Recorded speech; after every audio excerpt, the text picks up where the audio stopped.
Ngayon ipaliwanag ko sa inyo yung tubig. Hindi po talaga maganda ang nakikita ko.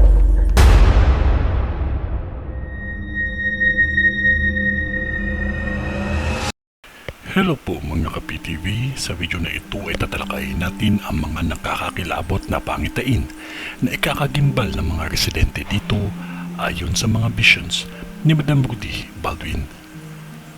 Pero kung ikaw ay hindi pa nakasubscribe sa aking channel, baka naman.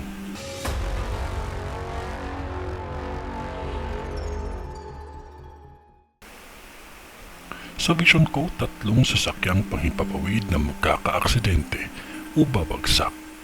Sa vision ko, may mga lupa o kahit sa tubig na kung saan ay bumubulwak na putik at ang iba ay apoy. Ngunit ito ay naging malaking usapin sa lugar na ito at kahit ibang bansa dahil madami ang naaapektuhan ang kanilang kalusugan dahil may lumalabas na amoy kahit sa lupa o sa tubig. Madami ang nasawi at may mga Pilipino akong nakikita na umuwi na nasawi dahil sa tindi ng problema sa lupa o tubig na bumubulwak sa kahit na aling lugar. Maging maingat ang mga Pilipino o OFW dahil sa pagbabago biglaan ng panahon. Ngunit may pangyayaring panay ang litaw ng mga sinkhole, matubig man o lupa.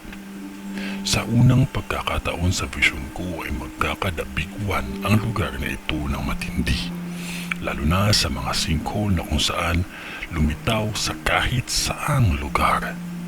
Animoy malala pa sa pandemya dahil lahat ay obligadong mag-face mask. Maging maingat ang lahat, magdasal na lahat tayo ay gabayan.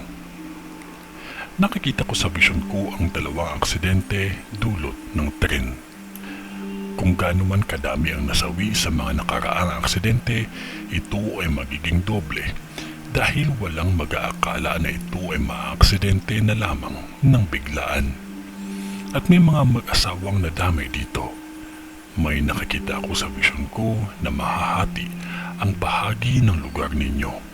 At sa paghati nito ay may malaking lawa na namuo na malakas ang daloy ng tubig. May nakikita ako sa vision ko ang mayat maya na lindol na sa loob ng isang araw ay 2 lindol ang yumanig. May nakikita akong malaking sunog na mangyayari pa lamang. Ang sunog na ito ay ang airport. May biglaang pangyayari na emergency kaya nagliyab sa apoy ang isa sa airport. Lahat ng ito ay pinakita sa akin bilang babala.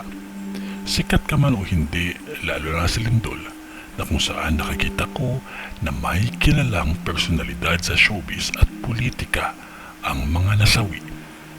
Maging maingat ang lahat at huwag natin kalimutan ang manalangin palagi. Ito ay ang vision ni Madam sa India. Sa ngalan ng Diyos Ama, ng Diyos Anak, at ng Diyos Espiritu Santo. Amen.